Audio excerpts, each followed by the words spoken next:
Antes de sumergirnos en esta historia, quiero que te detengas un segundo y pienses. ¿Cuántas veces alguien te ha dicho que algo es imposible? A Alexander Whitmore, un hombre acostumbrado a mandar y a que todos obedecieran, se lo repitieron durante 5 años. Tras un accidente, quedó atado a una silla de ruedas, y ni los médicos más prestigiosos pudieron ofrecerle una esperanza. Esa palabra, cura, se volvió casi una broma cruel en su vida. Pero un día, mientras él seguía dirigiendo su mundo, con frialdad y desprecio, un niño de 8 años apareció en su puerta. No traía títulos, ni fama, ni dinero, solo traía la convicción de que podía ayudarlo. Alexander lo miró con burla, sin saber que aquella tarde, entre la arrogancia de un hombre roto y la calma de un niño pobre, comenzaría una de las transformaciones más profundas de su vida. Si crees que la esperanza puede aparecer en los lugares más inesperados, suscríbete y deja tu like para que más personas conozcan esta historia. La mañana amaneció luminosa en las colinas de Connecticut, y los jardines de la mansión Whitmore parecían salidos de una revista. Setos recortados al milímetro, flores ordenadas por tonos, el césped tan uniforme que parecía pintado.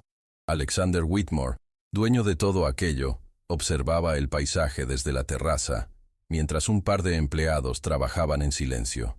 Llevaba un traje impecable a pesar de estar sentado en su silla de ruedas, como si la elegancia fuera parte de su armadura. Fue entonces cuando vio a Harold, el jardinero más antiguo, acercarse con una carretilla cargada de plantas. Un paso en falso, un pie sobre un parterre recién plantado, bastó para que Alexander detuviera su café y frunciera el ceño. Harold llamó con voz cortante. El hombre levantó la vista, consciente de que algo andaba mal. Recoja sus cosas. Está despedido. El jardinero intentó explicarse. Un traspié, un momento de distracción. Pero Alexander ya se había girado, alejándose hacia el interior de la mansión. No, había espacio para la compasión en su mundo. Horas más tarde, un guardia de seguridad interrumpió su almuerzo para avisar que un niño llevaba toda la mañana en el portón, bajo el sol. Decía que podía curarlo. Alexander soltó una carcajada seca. ¿Curarlo? Había gastado millones en los mejores especialistas del mundo, y todos coincidían, no había solución. Movido por la curiosidad, ordenó que lo dejaran pasar. Y allí estaba, un niño delgado, de piel oscura, la ropa raída y los pies llenos de polvo. Sus ojos, sin embargo, tenían una calma que incomodaba. ¿Tú?, preguntó Alexander con una sonrisa burlona. ¿Tú me vas a curar? Los médicos miran lo que está roto. Yo veo lo que se puede arreglar, respondió el niño, con la voz firme. Alexander lo invitó a entrar, más por diversión que por fe. Avanzaron por pasillos repletos de diplomas enmarcados y fotografías con figuras poderosas. El hombre se detuvo frente a la pared principal y señaló con orgullo. Ellos son los mejores. Y todos me han dicho lo mismo. No hay nada que hacer. ¿Quién eres tú para pensar que sabes más? David, el niño, observó las paredes sin inmutarse. Luego clavó su mirada en Alexander y dejó caer una pregunta que resonó como un desafío. ¿Y si los mejores estuvieran equivocados? La frase quedó flotando en el aire. Alexander sintió un ligero malestar, como si algo dentro de él se removiera. En su estudio, David le pidió que cerrara los ojos y recordara cómo se sentía caminar. El peso en los talones, el balanceo de los brazos, el sonido rítmico de los pasos. Alexander obedeció, medio incrédulo, y describió imágenes que creía olvidadas. Subir las escaleras de su casa de infancia, correr por la playa en verano. Fue entonces cuando notó un cosquilleo en las piernas. Lo atribuyó a la postura, pero David sonrió, seguro de lo que veía. No es tu cuerpo el que olvidó, dijo. Es tu corazón el que dejó de mandar la señal. Alexander no respondió, pero en su mente, aquella idea improbable empezó a ocupar un espacio que la lógica no lograba desalojar. En los días que siguieron, Alexander permitió que David permaneciera en la mansión. No lo admitía abiertamente, pero su presencia despertaba en él una mezcla de incomodidad y curiosidad. El niño se movía por el lugar con la naturalidad de quien no se intimida por el lujo ni por la autoridad, observando cada rincón y cada gesto de aquel hombre encerrado en sus propios muros. David estableció una rutina extraña. No tocaba aparatos médicos ni proponía terapias costosas. Prefería llevar a Alexander a los jardines, a la galería de arte, incluso a la cocina, lugares que él había dejado de visitar. Lo animaba a recordar olores, sonidos y sensaciones, como si tratara de reconstruir un mapa olvidado dentro de su memoria. Al principio, Alexander consideraba todo aquello una pérdida de tiempo, pero poco a poco, algo cambió. El simple hecho de salir de su despacho le devolvía una vitalidad que creía extinguida. Las manos empezaron a moverse con más soltura, y en las piernas aparecían de vez en cuando impulsos involuntarios que le resultaban imposibles de ignorar. El escepticismo seguía allí, pero junto a él crecía una sensación peligrosa, la esperanza. No era una certeza, sino una chispa, y esa chispa comenzaba a incomodarlo más que cualquier diagnóstico médico. Con el paso de las semanas, los cambios se hicieron más evidentes. Alexander, que antes pasaba la mayor parte del día encerrado en la oficina, empezó a pedir que las reuniones fueran en la terraza o en la biblioteca. Los empleados notaban que su tono, aunque todavía firme, había perdido parte de la frialdad habitual. David, sin mencionarlo, intensificó los ejercicios. No se trataba de fortalecer músculos, sino de reconectar recuerdos con movimientos. Alexander cerraba los ojos mientras el niño lo guiaba a revivir escenas concretas. El peso de un balón en las manos antes de un lanzamiento, la presión de la arena mojada bajo los pies, el ligero vaivén del cuerpo al subir un peldaño.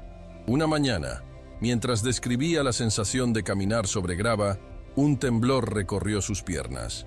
Esta vez no fue un simple cosquilleo pasajero. Duró lo suficiente para que sus manos buscaran los reposabrazos de la silla con fuerza.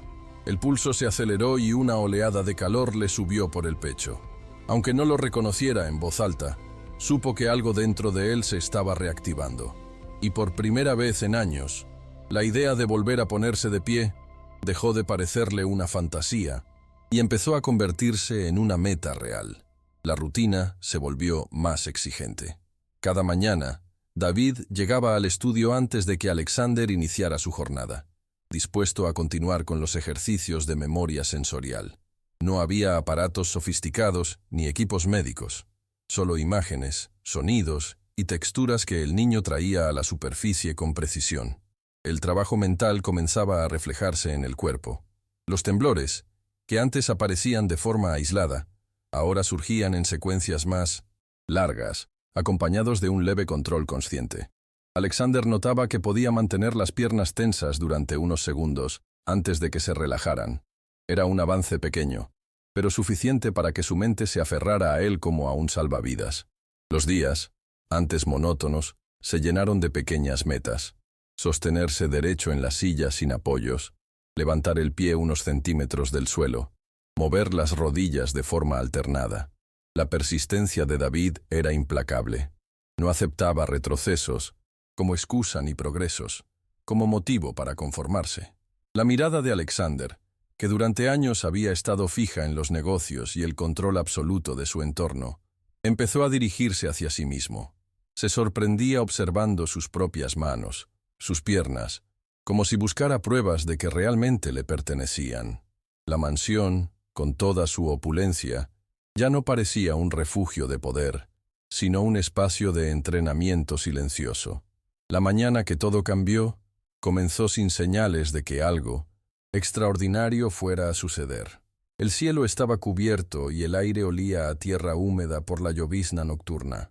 Alexander estaba sentado junto a uno de los ventanales del salón principal, siguiendo las indicaciones de David, que lo instaba a imaginarse caminando por un sendero de grava. Las piernas respondieron con un impulso más fuerte de lo habitual. Él, guiado por una mezcla de instinto y memoria, colocó las manos sobre los reposabrazos de la silla y empujó con cuidado. Primero fue un leve despegue del asiento, apenas perceptible. Luego, un segundo intento, más decidido. El peso se distribuyó en sus pies, los músculos temblaron como si despertaran de un sueño profundo, y en cuestión de segundos estaba de pie. No hubo exclamaciones ni aplausos, solo un silencio denso, roto por su propia respiración acelerada. Permaneció así unos instantes, sintiendo el tirón de los músculos, la presión de la planta del pie contra el suelo y una oleada de calor que le recorrió el cuerpo entero. Cuando volvió a sentarse, no lo hizo con la derrota habitual, sino con la certeza de que ese momento marcaría un antes y un después. Por primera vez en años, la palabra imposible había perdido fuerza en su vocabulario. En los días posteriores, a su primer intento de ponerse de pie, Alexander sintió que su rutina había cambiado de forma irreversible. Ya no se limitaba a seguir las indicaciones de David como un ejercicio curioso. Ahora, cada práctica se convertía en una búsqueda real de avance. Los temblores se hicieron más estables y con la ayuda de apoyos, logró mantener la postura erguida durante lapsos cada vez más largos. La transformación no se limitaba al aspecto físico. Algo en su manera de relacionarse con las personas comenzó a suavizarse. Empezó a escuchar más a los empleados, a interesarse por detalles de sus vidas, a ofrecer palabras de aliento donde antes solo habría dado órdenes secas. Algunos trabajadores comentaban en voz baja que el patrón parecía distinto, aunque nadie entendía bien el motivo. David, siempre sereno, observaba esos cambios con una satisfacción silenciosa. No buscaba reconocimiento. Su único objetivo era mantener el ritmo y no permitir que el avance se estancara. La mansión, antes fría y distante, se impregnó de una energía nueva. Los pasillos ya no eran solo escenarios de poder, sino testigos de una lenta pero firme reconstrucción.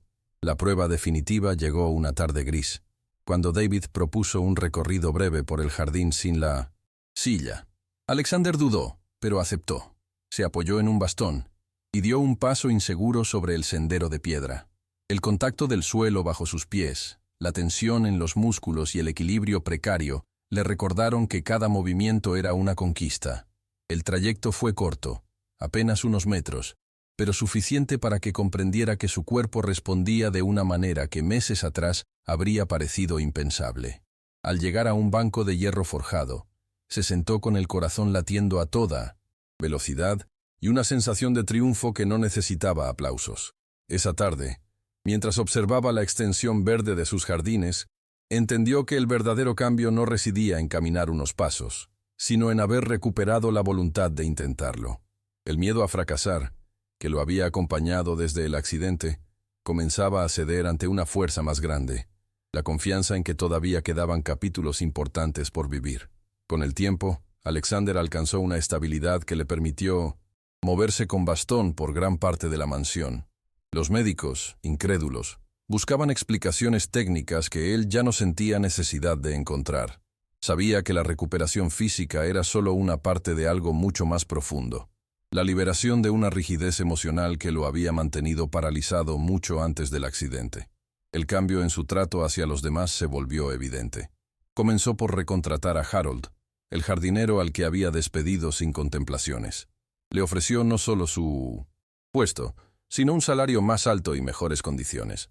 También reunió a antiguos empleados que habían sufrido su frialdad, para ofrecer disculpas y devolverles su lugar si lo deseaban.